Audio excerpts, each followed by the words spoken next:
Seems to be a lot of interest in Knife River. Let's see. Hold on. I'm trying to get prepared here, and I'm missing one thing. And one thing only. Why am I missing that one glove? I should just turn the video off and turn it back on. I did find my batch of new gloves, but where's my... See, I got two right hands. I need a left hand, thick one. This is a thin one. Anyways, I'm going to tackle some of this Knife River. This is the biggest, this is the longest piece. Yeah. Get rid of it first so I don't have it anymore. Yeah. I don't like having long pieces anymore. And no, you can't have it. Alright, so just a lot of cortex on that side. If you count the cortex, it's about 8 inches, but I don't count it. I remove it.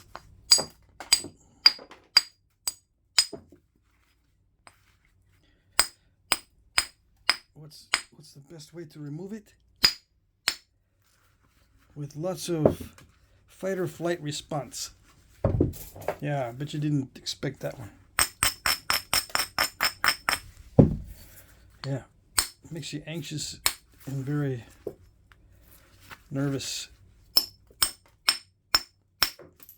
because of the shape of this. If you have a piece like this,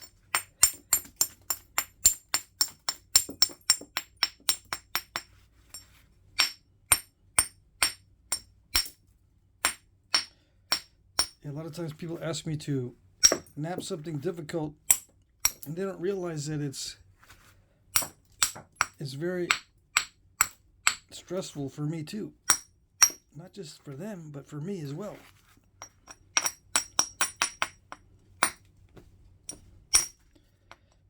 They say I make it look easy, so it must be easy. No, you just learn to live with the stress. Yeah. See, that's stressful hitting it down here when it's this long.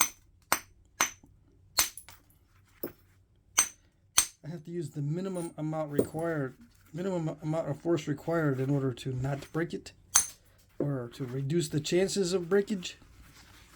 Yeah.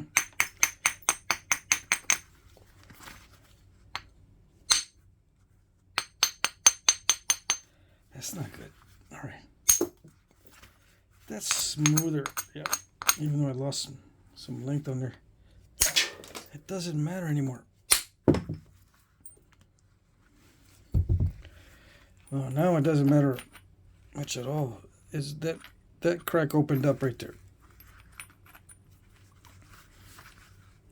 I did not expect that. That's super thick. So what does that tell me? That tells me that this stuff is not all that flexible. Or it had a very bad internal crack, because that is super thick. I did not expect that at all. So I was just goofing around trying to nap it. And there it goes, down to 5 inches. It's more manageable now, but man. Okay.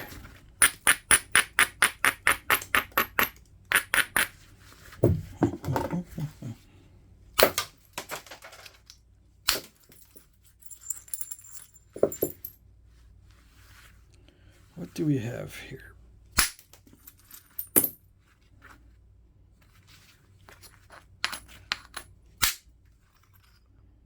That's nice, but it is snapping halfish. See that?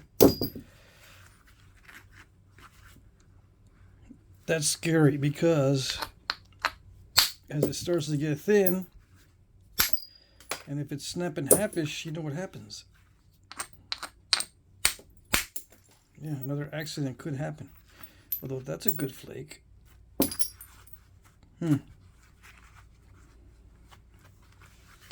We'll see.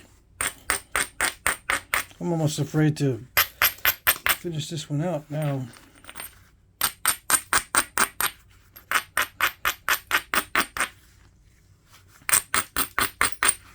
How does this stuff nap in comparison to other flints and cherts?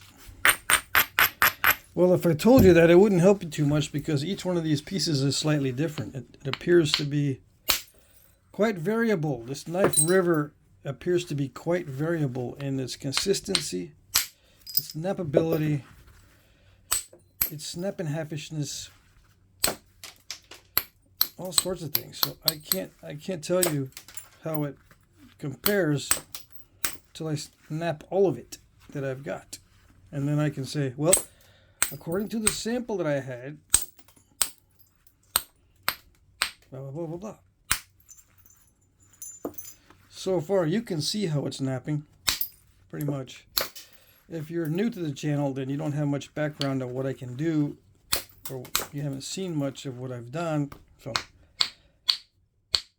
it's all going to look brand new to you, so you have no frame of reference.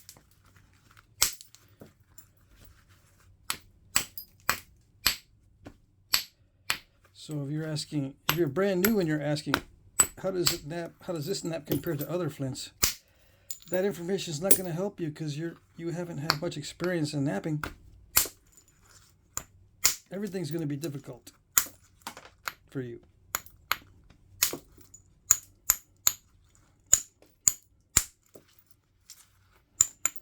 So this is going to be difficult for you to nap if you're brand new. Like everything else. Everything else is going to be difficult for you to nap too. If you're experienced, you can kind of judge how it naps by the length of the flakes. As long as I'm not being lucky, the length of the flakes can tell you how good this stuff is.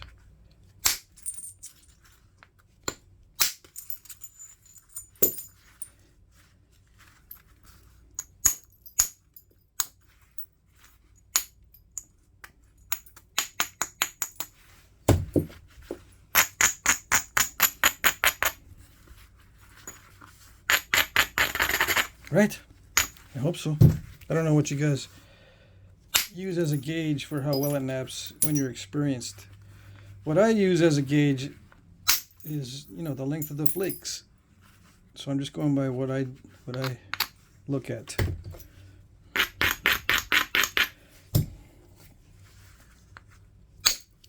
Maybe there's something else that's a better gauge of how well it naps.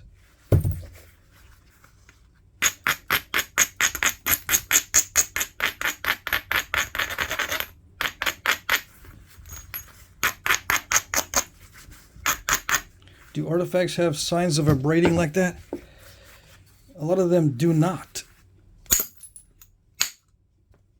Some of them, I think they do show it, but I keep looking for signs of abrading on artifacts. And to tell you the truth, I don't see much evidence of lots of abrading. At least not the kind of abrading that I do. And that a lot of nappers do. I'm not unique in the amount of abrading that I do.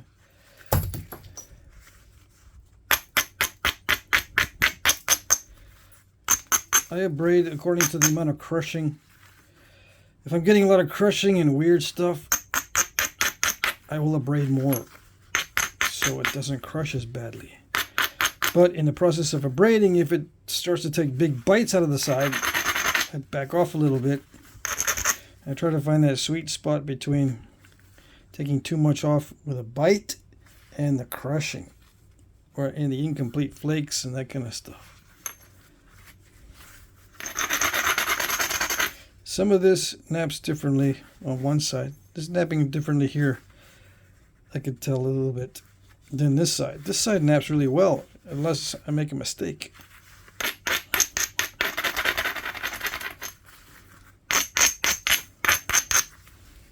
some of these will make nice arrowheads. So I will save these little pieces that you guys wish you could have. But you can't have it. Now, if you sell Knife River Flint and you watch this video and you're a nice guy, put your information down in the comment section and say, hey, I sell this stuff. Buy it from me because I'm a good guy or whatever. You know, if you have good reviews, then, you know, you deserve to have people buy this stuff from you. Yes. So put your comment in the comment section. If you sell this stuff, let us know. I receive most of my flint and chert as gifts these days. Or I scrounge it. I ask people, can I have it? Look, you left Dacite. Can I have some of that? And they go, yeah, go ahead, because I'm throwing it away. Of course you can. Okay, and I search through and I look and I see, ooh, that might work. Ooh, that's like, not too bad, not too bad. Some of this is not too bad. So I'll pick out like the little flat ones. If it's too curved, I don't know. If it's got some meat in there, maybe yes. Yeah, I'll save it. If it doesn't have much meat or if it's too curved, yeah. So those are crud flakes. In fact, you can't really do anything with it. I mean, I can always make a little dime-size arrowhead, but that's for desperate. That's for desperate people. And I was desperate for a long time, so I'm not knocking it. You want to pick up these little ones like this and make little bitty arrowheads, that, you know, dime-size ones? Go for it. Nap around the edges. Yeah. That was kind of cool. So you just nap. But see, these things break in half easy. See that? I can break it with my own fingers. You try to nap around the edges on this stuff and it'll snap like that. So you got to be extra especially careful. Extra especially tiptoe through the tulips. Yeah. With that stuff. You got to pick some flakes with some meat on them.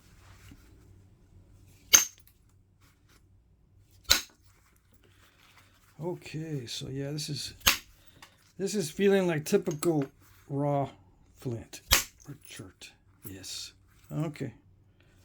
I see what's gonna happen here. Yep. That's good for an arrowhead. Yeah, it feels raw. So what is that? What does that do to the strategy? Well, that just means I gotta brace for having to hit hard. Here we go. I gotta make sure that I don't lose energy on the strikes, because stuff like that happens for no reason except there's not enough energy, or the striking surface or the edge or the platform or whatever you want to call it is too weak. It's got to be strong enough to support the kind of flake that you're trying to remove. And you're trying to peel these off.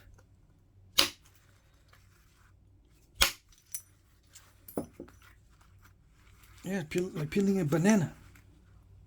If you just grab a little bit of the skin of the banana and trying to peel it off, it doesn't work. You gotta grab the whole end of the banana and break it open. You know, get a good spot to hit,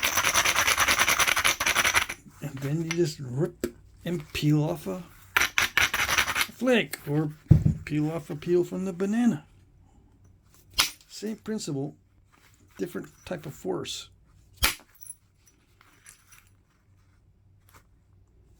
But the area that you're peeling from has to be strong enough to peel off the type of flake you want. Okay, so that was next to that flaw. What was supposed to happen was that it wasn't supposed to break like that. It was supposed to scoop under. See, because it tries to fan out in that direction. It fanned out in this direction because there wasn't an obstacle. But it was supposed to go that way and take it out. Yeah, but it didn't. Because it's acting like it's raw. Now, how could I bop so easily? Well, bopping with boppers is deceptive. This is way too easy. This type of tool makes it way too easy to do the bifacing. It gives you a false sense of effectiveness. That's why a lot of guys, I think, they enjoy the bifacing aspect, because the tools for bifacing are really, really good. Yeah.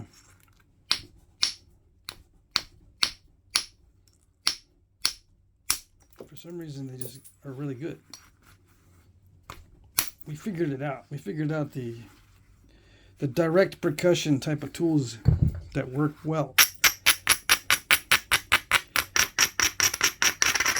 Why haven't I figured out the indirect percussion type of tool that works well?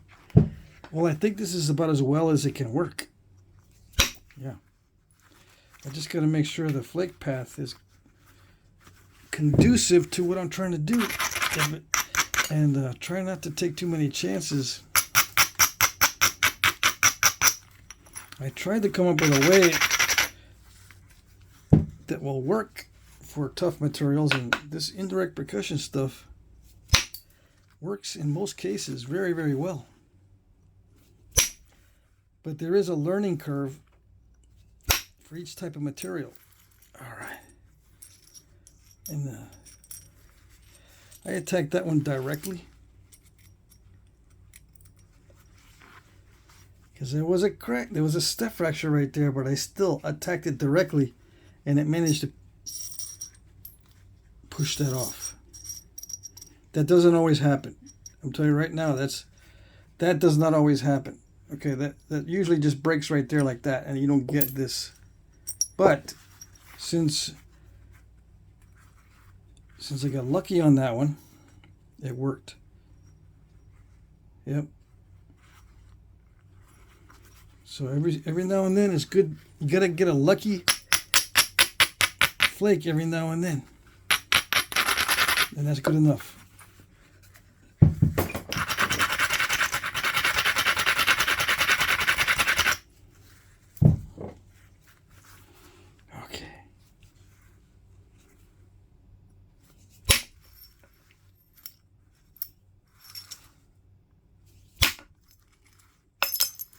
Some might be thinking, well, if there's a really, really good way to do this with indirect percussion that's different than the way you're doing it, why not use it?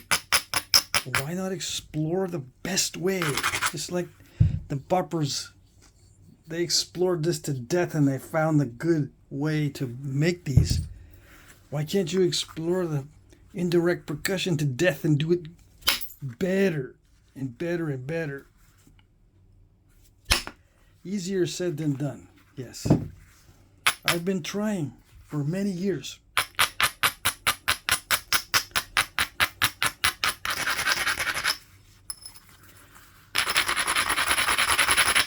You know, and I'm still experimenting with different materials.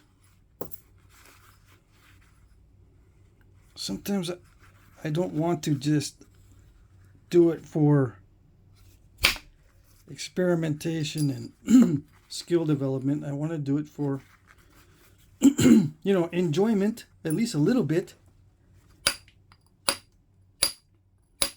So I tend to do what I normally am used to doing and not exploring maybe something better, or trying something a little bit different, because usually trying something a little bit different messes you up. So You got to go through the mess up stage first.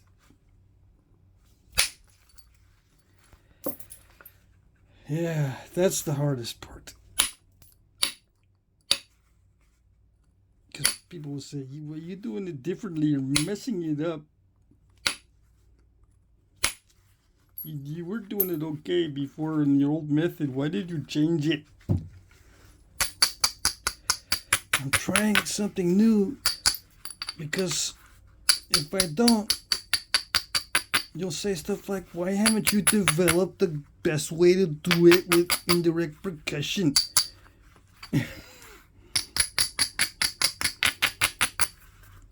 Well, maybe it's because of the guys that say, you were doing it better, why are you changing it up?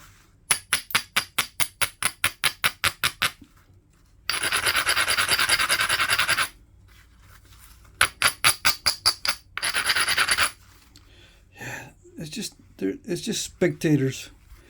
Flintknapping has become a spectator sport. I gotta admit. I gotta say. They don't know what they're talking about.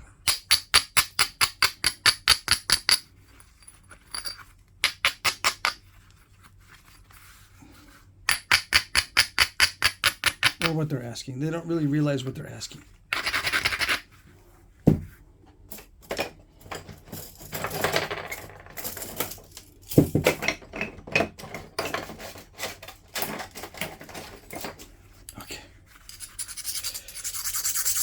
Is the sweat stage. Alright, fan on. It's still pretty hot in the shop. This is when it gets to the point where I can mess it up if I don't focus. And yeah, I need to focus, so I might not chit chat, which some of you are going to enjoy quite a bit when I don't chit chat.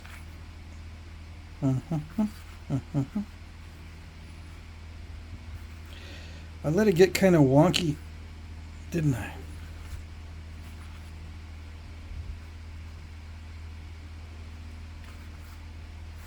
Yeah, I was just taking a bunch of opportunistic strikes, and it appears that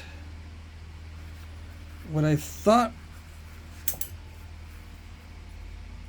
was going to happen did not happen.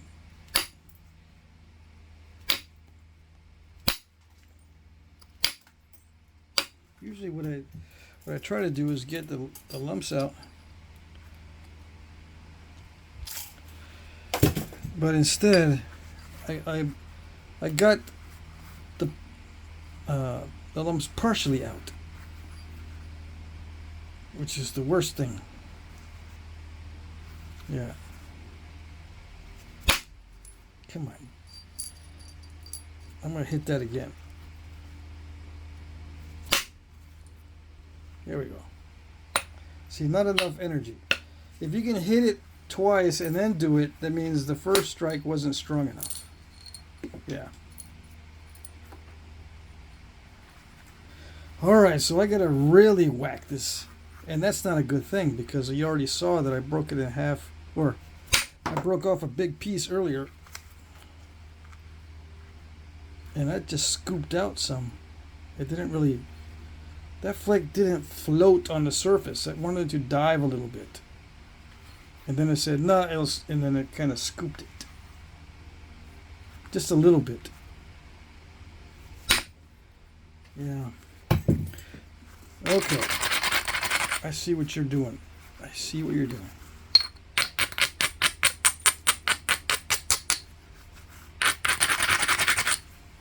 I'm going to have to tackle this very slowly. With some church, you can just blast through all the bad spots and then you end up with something pretty thin. It might be a little wonky, but this one, the flakes don't really like the inward force too much. Yeah. Okay. Here we go. Let's try trimming it up a little bit.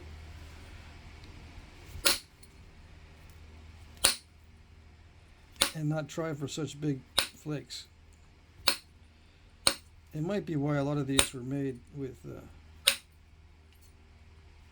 flakes that are not that long. You know, long and narrow blades with flakes that are not that long, like the Cody's, the Cody types, and others that use short flakes and narrow blades.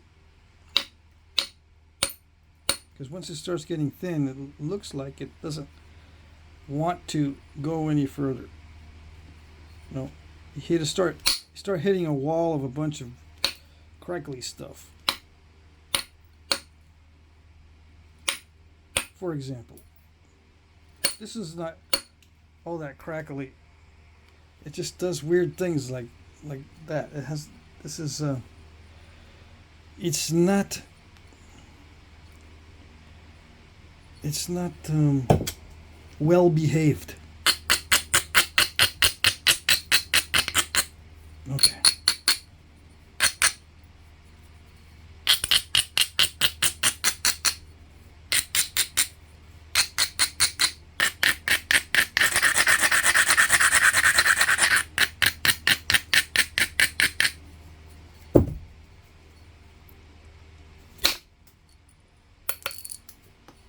Okay. I see what you're doing.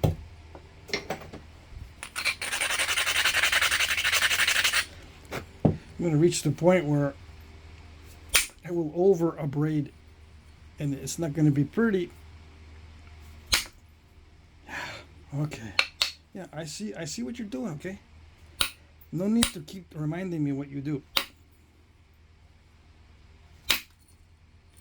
Even though I smacked that one really, really hard, it didn't want to continue.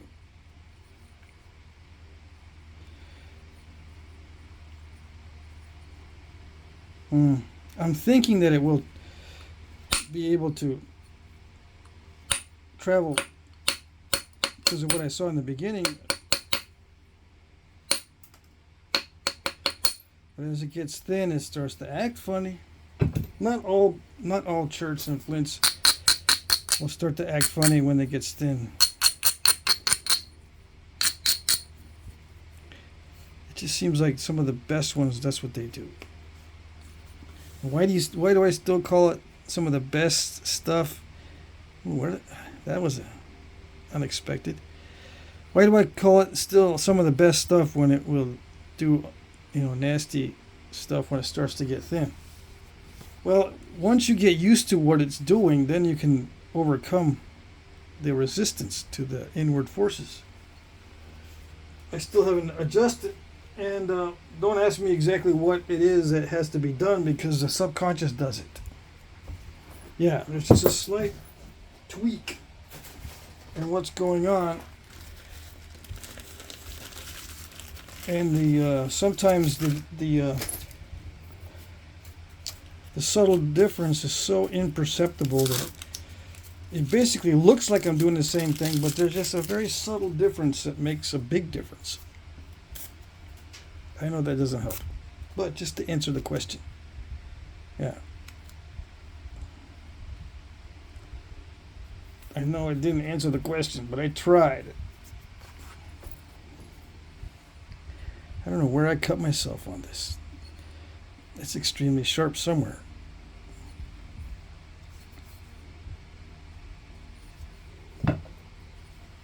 Right here where I took the flake off. Yeah. It does produce an extremely sharp edge like typical raw stuff.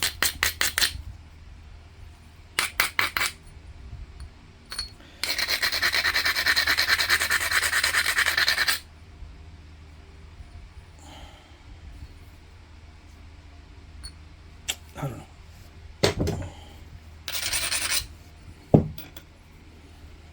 I was trying to trim off little by little. Then I started to say to myself, well, let's try for a longer flake. And it didn't work so well. So I'm just going to trim it a little bit.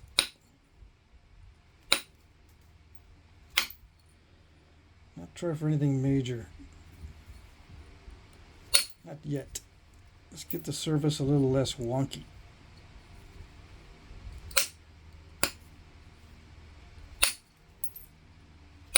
Around the edges. maybe not in the middle, but around the edges of the preform or biface. Let's start getting it a little less wonky.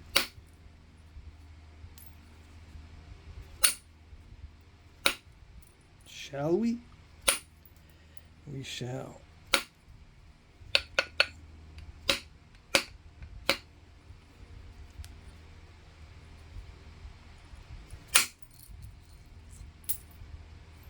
That was good. It didn't go more, you know, it went just a little bit past halfway.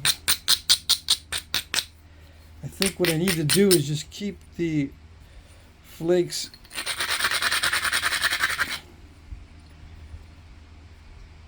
a little bit short. I know I hate to do that, but it limits the possibilities when you do that, but I don't see any other option right now anyway. Is eating the tooltip for lunch. That's another problem too. If it pits it too much, if it puts too many dents in the tip, it's not going to flake right.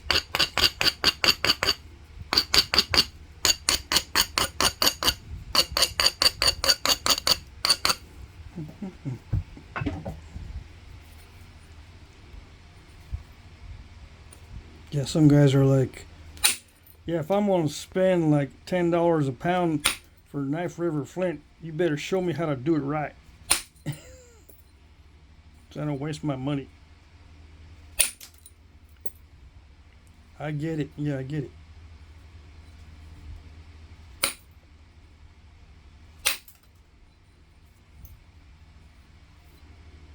All I can do is show you how I do it.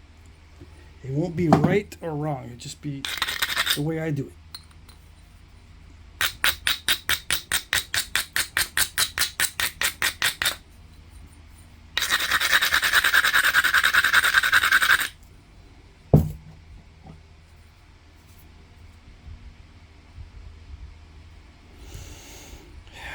I was gonna hit that side, but not yet. Hold on. Why did I decide not to? Because I didn't want to leave that. I don't know why I didn't want to leave that step fracture there. I just didn't.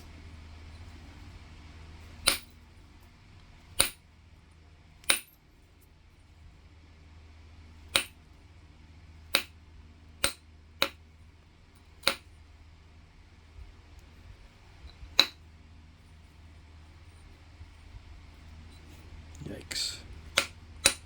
Okay.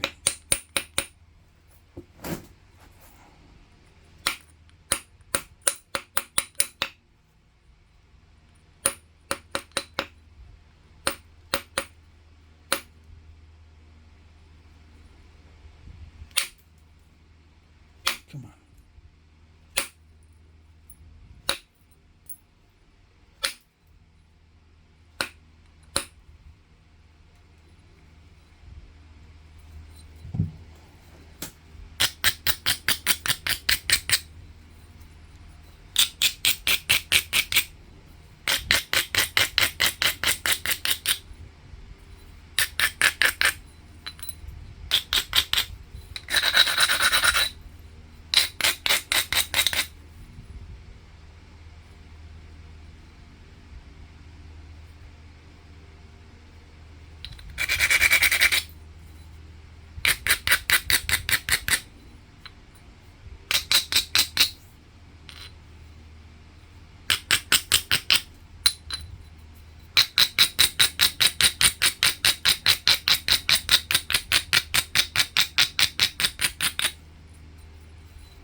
It grinds down really well, but it still doesn't seem strong enough.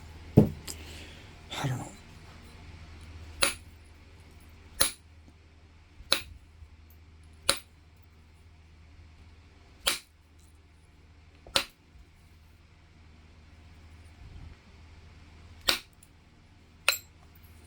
See, I didn't need much force for that one, so it I don't know. I don't know if it's the stone inconsistency or something else.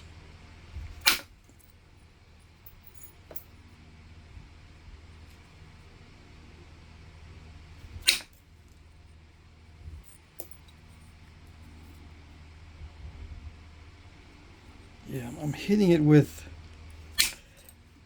the maximum amount of force that I feel is justified, but just barely justified. It's, yeah, I think I found the Goldilocks zone, but it's one of those zones that is not a comfort zone in the least. No. It's a Goldilocks zone, but it's not, doesn't feel like it's just right. Yeah, I don't know if you know what I mean. It's not comfortable. Okay. Yeah, Goldilocks was looking for a comfort zone. This is a zone for effectiveness, but it is not comfortable.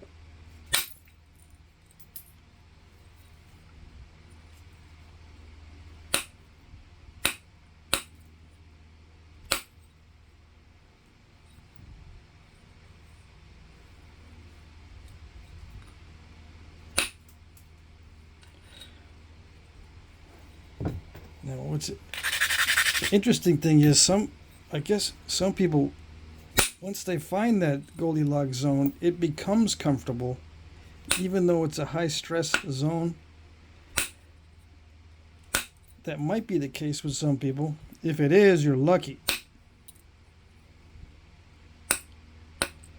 Because right now with me, in order to stay in the zone, I have to try not to move into the different path of less resistance.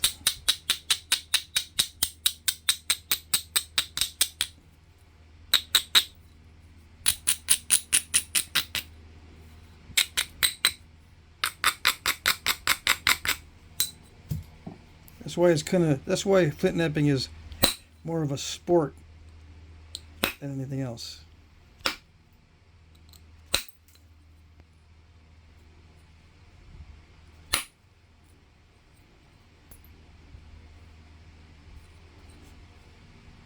It is a skill, but it's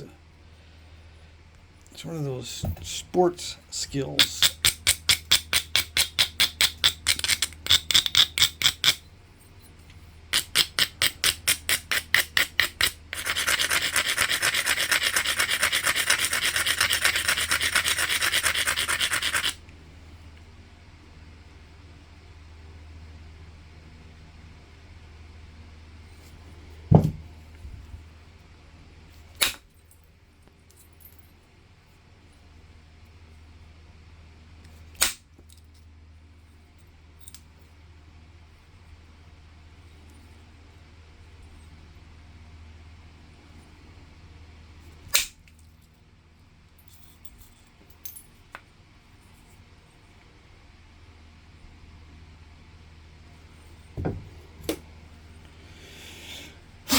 Okay.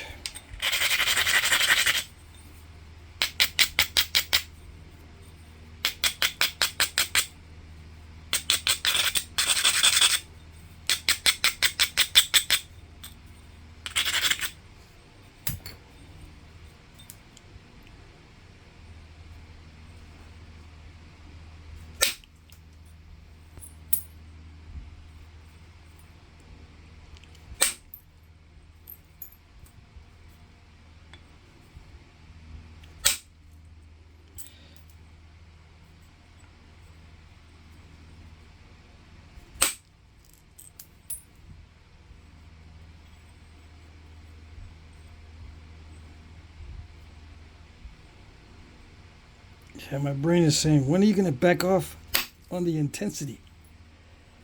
I said, not yet. Not yet.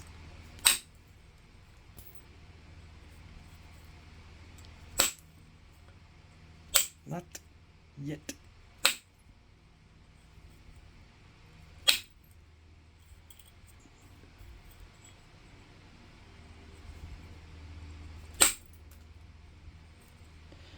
Dang it.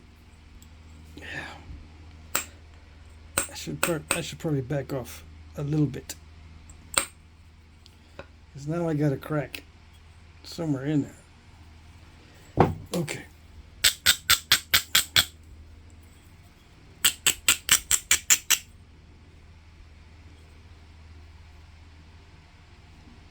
It's in there somewhere.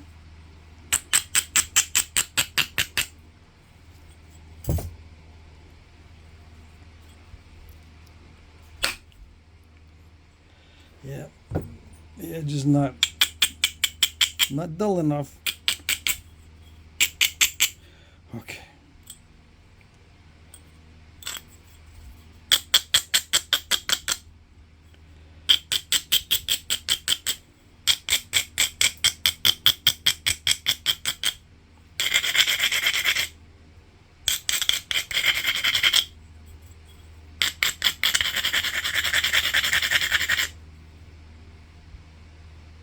I don't like it.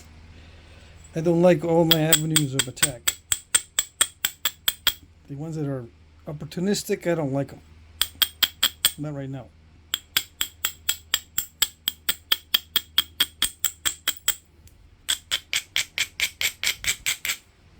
And I don't like that it's getting narrow and that I cannot back off on the intensity yet.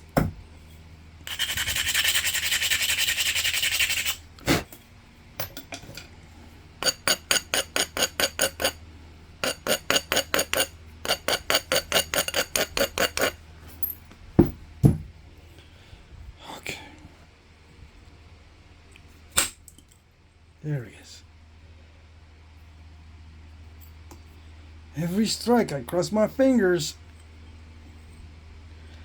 I need lucky ones like that. At least a few more. It can be anywhere. I just got to make sure there's got to be at least... I mean, I can't make sure, but... there has to be at least a few of those. Or it's not going to look right.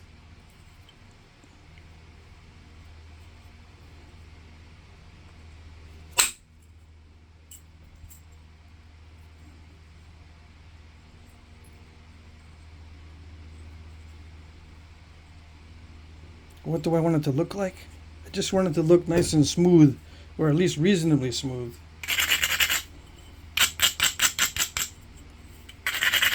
I mean, I can leave it kind of wonky as far as that goes with the little scoop outs.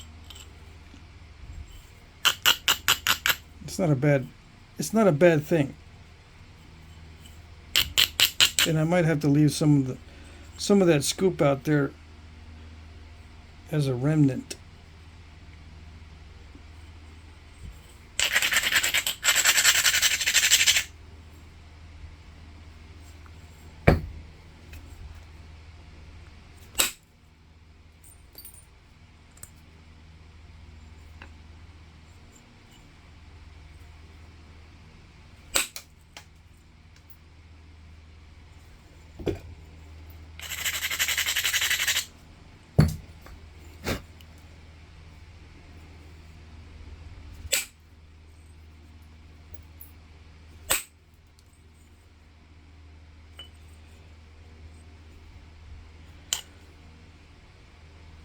Are we there yet?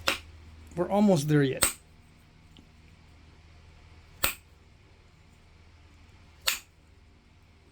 Not like that.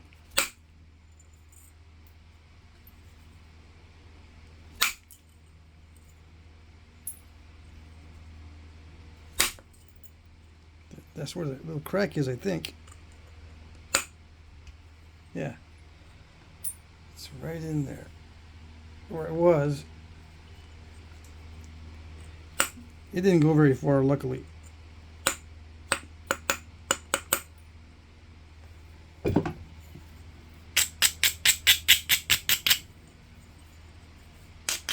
Why was I still hitting it in other places with that little crack in there still? I don't know. Something told me it wasn't a big of a deal.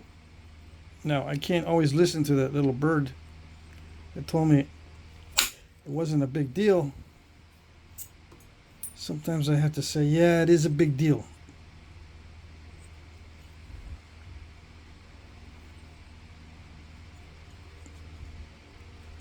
But that wasn't, apparently that was not a big deal. That little crack. Because nothing happened. It didn't open up. When I was hitting around it in other places, I could have opened it up. Anyways. I don't know if I'll be able to get it nice and smooth on this side.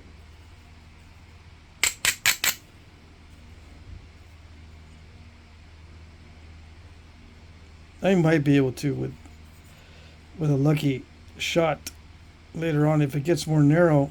Right now I can't. There's no good avenue of attack. Even if I try to hit it right along this ridge, it'll just step right there. Unless I get lucky, but I don't think so. I mean, I don't want to take that chance. Not yet. Since the endings of these flakes look pretty good, I can try to take a long distance flake, like from here that way. Maybe. If it stays lumpy right there, but I like that lump. That's right where it would snap. All right, let's take this blade down with some pressure. Yeah.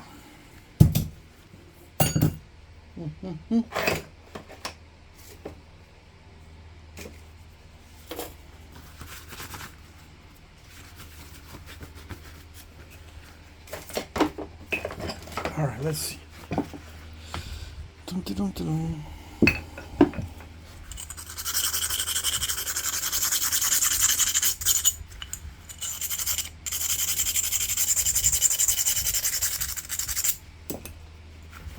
Let's hope it doesn't slip. I need a bigger tip.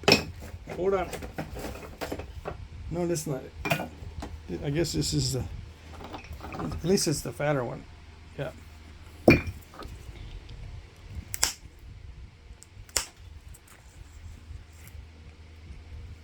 Yeah, it's not slipping.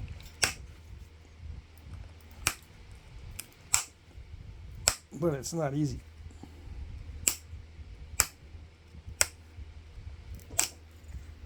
But it's gripping better than I thought. Yeah. It grips this edge really well.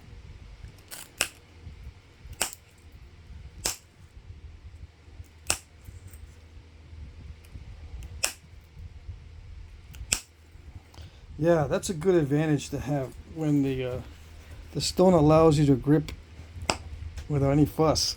There's no fuss at all. It's just a matter of generating enough strength to push a flake off. That's a good problem to have. Because if it lets you build up a lot of pressure, that means you can get some long flakes. Yeah. If it's not going to slip or prematurely crush, good things can happen. Yeah. Yeah, it's good.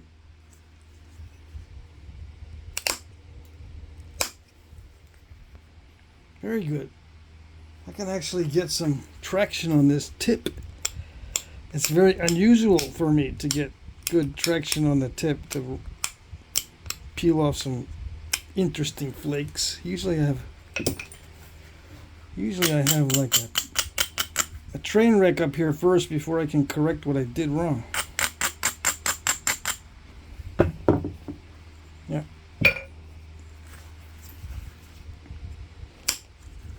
Nice. Okay. No, not like that.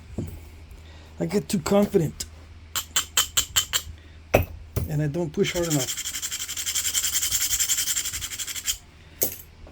Seems like the opposite would happen.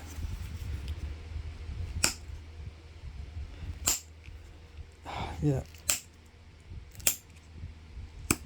You start seeing that it works, and then you back off a little bit. At least I do. But no, you gotta keep up that intensity. Backing off caused that little step fracture right there.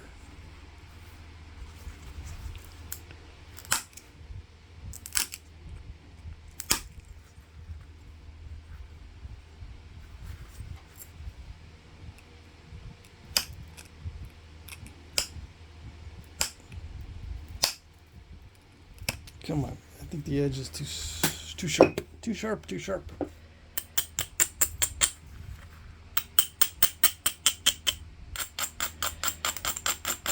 Even though it grabs the edge, I still gotta make it dull. Even when it's kind of sharp, it's still, the tool still grabs the edge really well. And it doesn't crush all that much. Okay.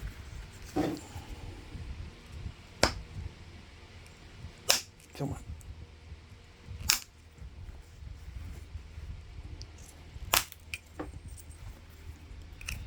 Nice. Nice.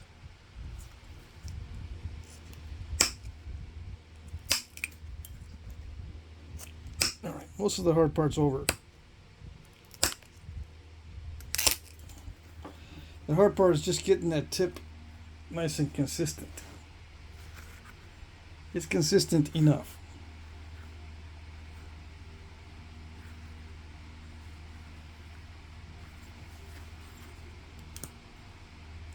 I can see where pressure flaking would do a nice job on this stuff.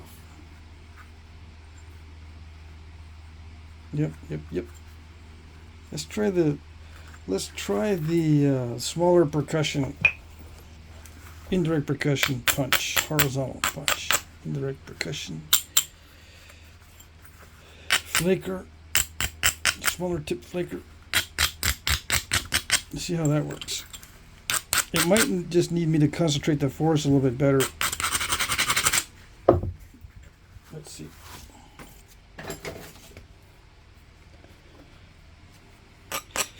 To get less of a scoop out when I do the long flake attempt. See if it likes the inward pressure or inward force better with a smaller tip. Because the pressure flakes were doing really well. And that was a very small tip. I usually go to smaller tip anyway as it gets more narrow and thinner. But maybe I should have gone to a smaller tip sooner. Maybe.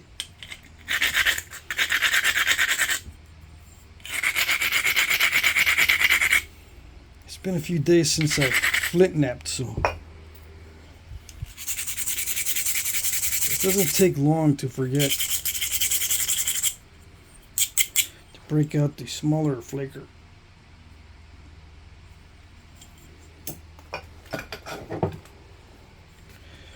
Okay, let's see. Let's just pick at it. Let us just pick at it and see. It's much less fatiguing than pressure. We're just going to get those little, try to get little flakes that look like pressure flakes.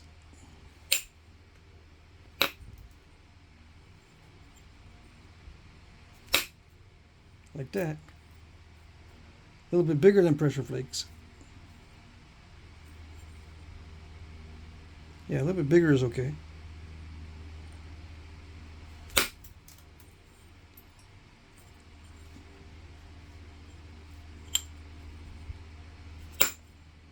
Yeah. Come on. I know what you want to do. You want to stop giving good results. Yeah, I know.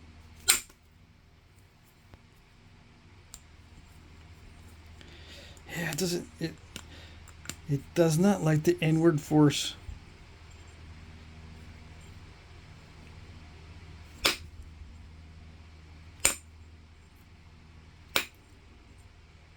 It likes the pressure flakes though.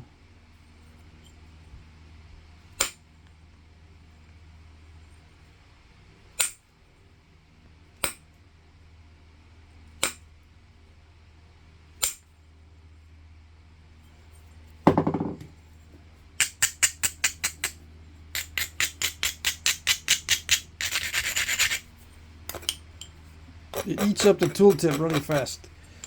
Yeah, just like most raw stuff. Oh, did I get lucky? Yeah, I got a little bit lucky there.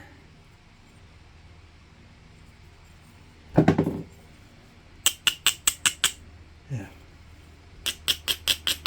Let's see.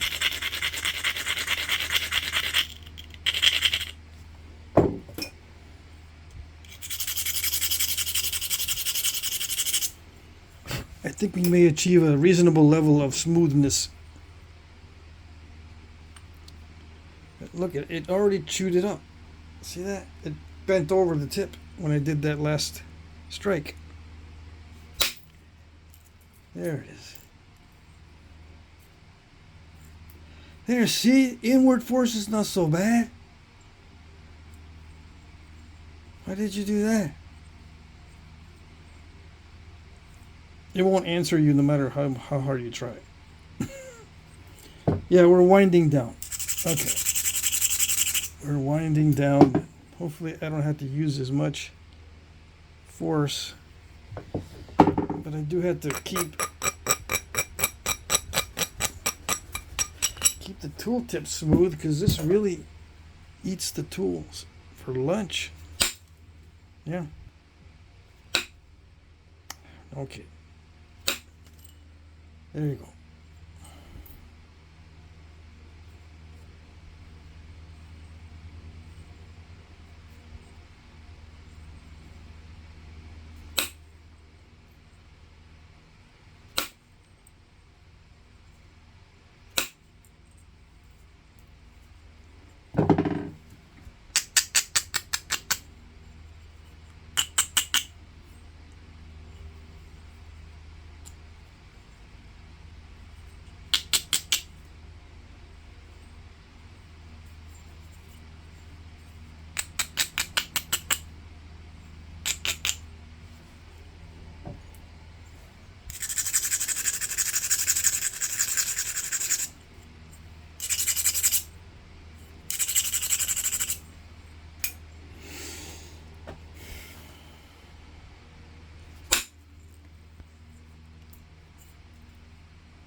Got a little island going.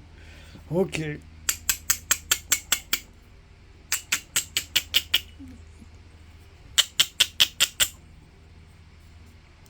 Yeah. I knew that wasn't going to go very far, but I didn't think it was going to step right there.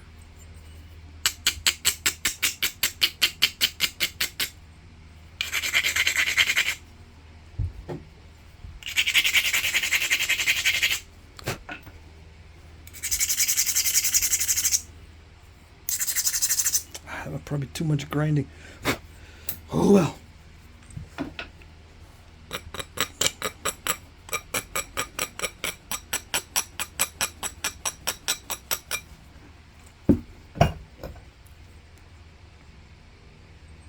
I don't like it.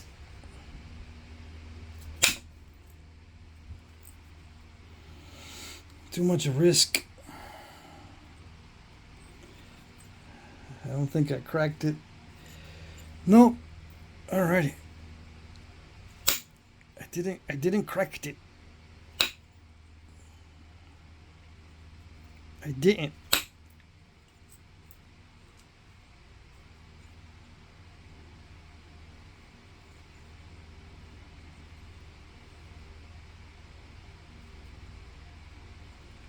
I want to push my luck, but I shouldn't.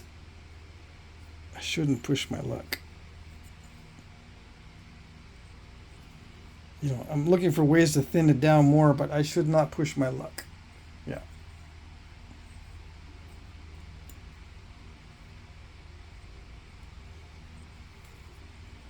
It's a big old fat ridge there. There's not a good way to attack it at all. Not even from the other side. I think I did do like a couple flakes from in here. The only way to do it would to take that away would be to take this edge down a lot and then shoot a flake here and then there. Yeah. I'm not gonna do it. Maybe a little bit. There is a small possibility that I could run that ridge with a relatively tame flake. I shouldn't have to hit it all that hard. I shouldn't, but we'll see. We'll see if it doesn't take, if I'm thinking correctly, and it won't take much energy to run that ridge. We'll see. Okay.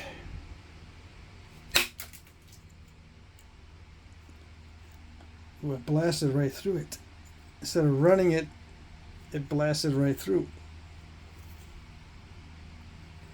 Well, that's okay. I'll take it. Yeah.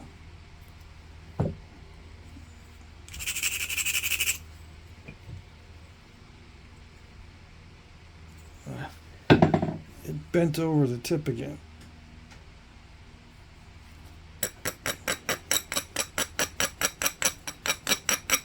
Gotta keep it rounded. This is finicky stuff. Is there some cases where you don't need the perfect tool tip every time? Yeah. There's some stones that are quite forgiving and they don't eat your tools for lunch. But it is kind of rare to find a good material like that.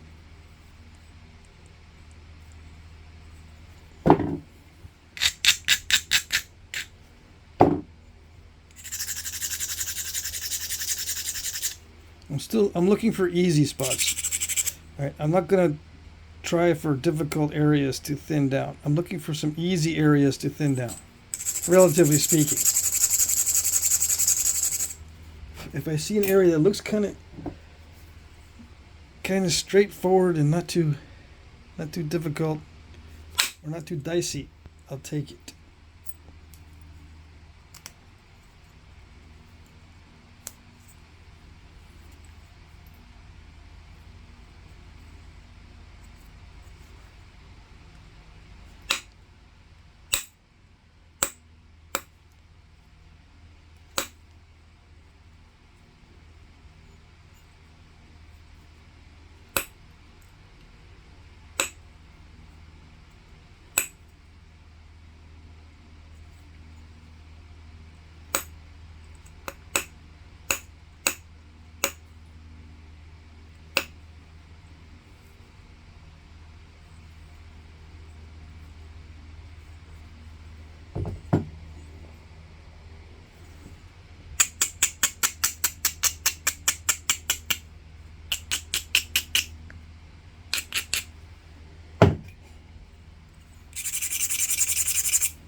See, this area is pretty. This area is thick right here, comparatively speaking, and so is this area right there. I'm looking for a relatively safe spot to run a couple more flakes, and then we can call it good. Or I can just pressure flake it. Yeah. Let's see. Yeah, why pressure flake it when you can do that?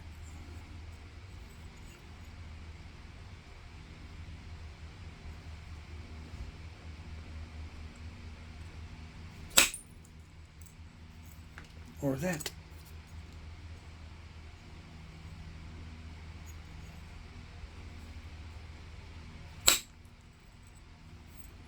Yeah, 3 in a row. I better not push my luck. So I'll just do the other side. Do one on the other side.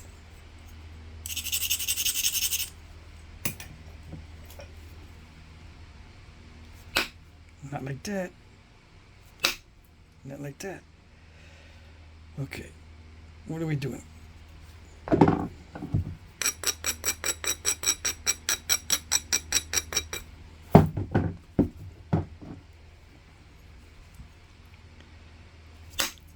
Yeah, that's what we're doing.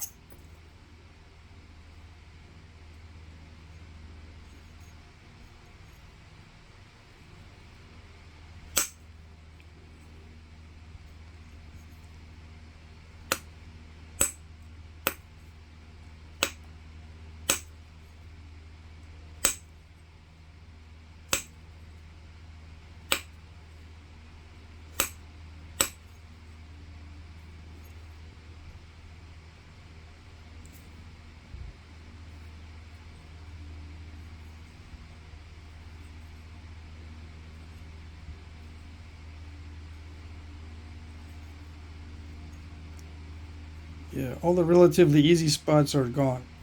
Yeah, okay. So that's it. Time for finishing up. I'm going to leave the remnants.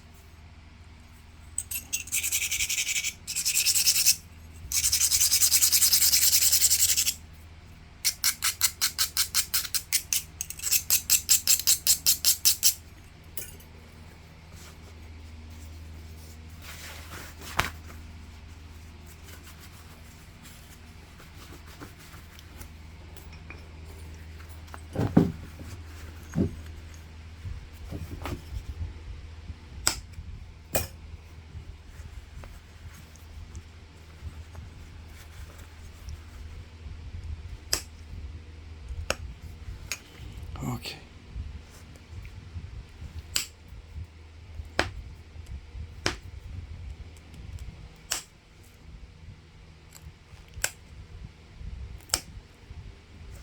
I'm trying to take some shortcuts. I really don't feel like braiding this to death again.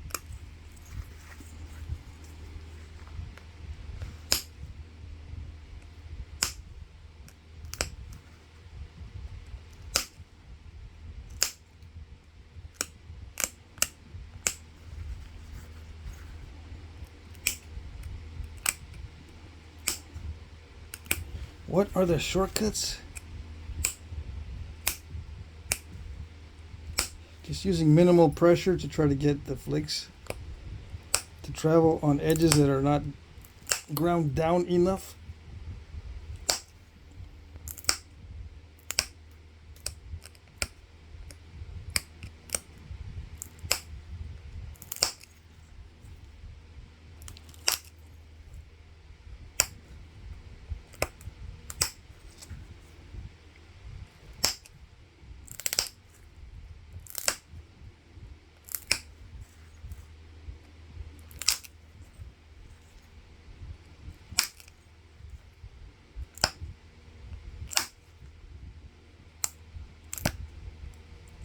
No. Not supposed to do that. I already messed with this earlier. Right, thought I was done. Should I regrind it and fix that? Yes, I should.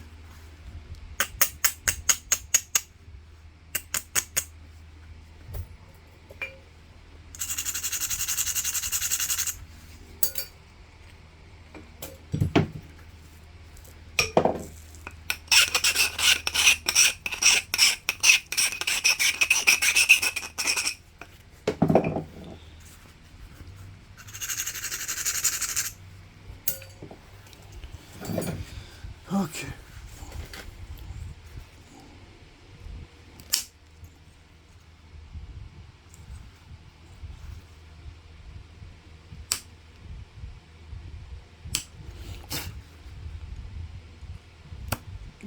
Come on. It looks like it didn't do anything. Oh. Yeah, that bugs me. That's supposed to, see, the flake that I took here wasn't supposed to stop. It was supposed to run that ridge. See how it's supposed to run that ridge? That really bugs me.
Yeah, it's really good for pressure flaking if I'm not near the tip. As usual.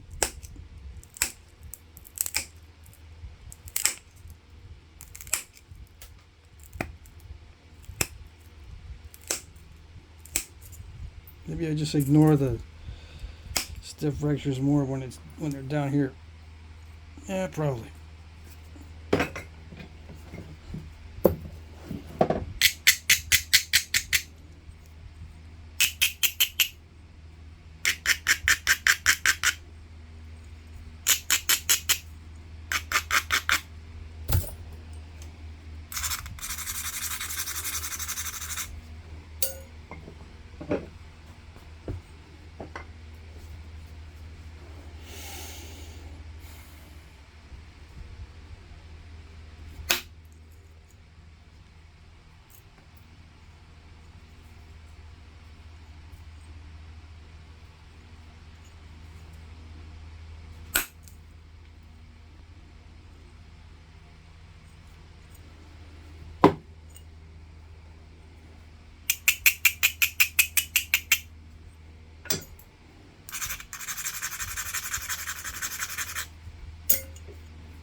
I'm going to finish off with percussion because my wrist is starting to hurt.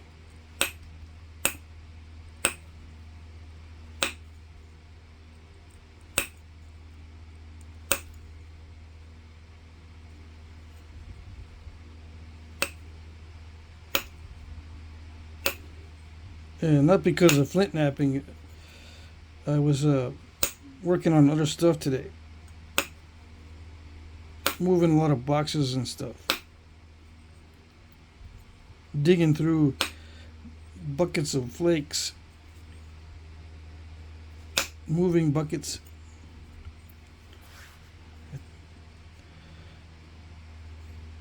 That kind of thing.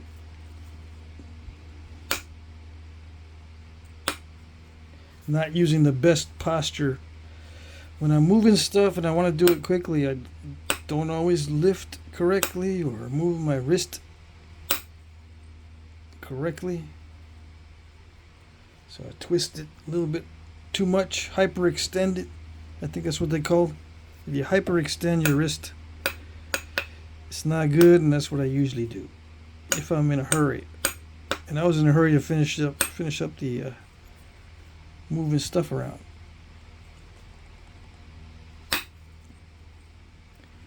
Yeah, my dad's coming home from the rehabilitation center tomorrow. He's been in there for a while. over a month.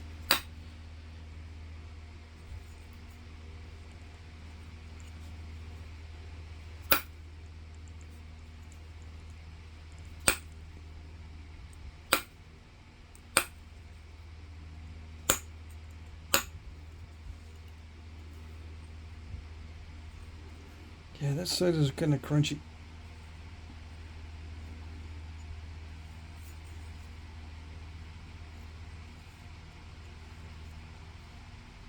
I'm just going to leave it as a blade like this. Yeah. I could put a stem on it, but nah. I can see where pressure flaking it will work really well on this stuff. Yeah. I could get used to that. Yeah, you know, if my wrist wasn't sore from the beginning, I probably would have done a lot more pressure flaking. Yeah. It is extremely sharp. I mean, this stuff sharpens up really, really well. Yeah. If they preferred this stuff, I can see why, because this stuff is super duper sharp. Super duper!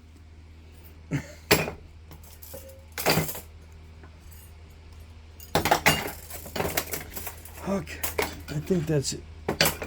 I'm gonna go to sleep. Yeah, I'm going to sleep.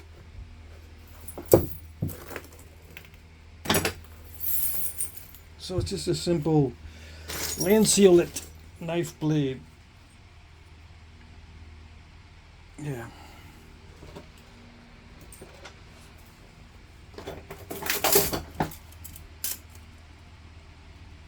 When I snapped it, it was 5 and something, right? Now it's 4 and 5/8. 1 3/8.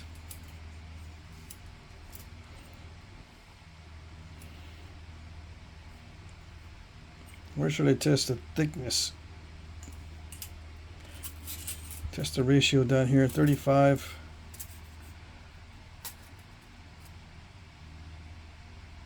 By 5. 6-1, big surprise. Big surprise.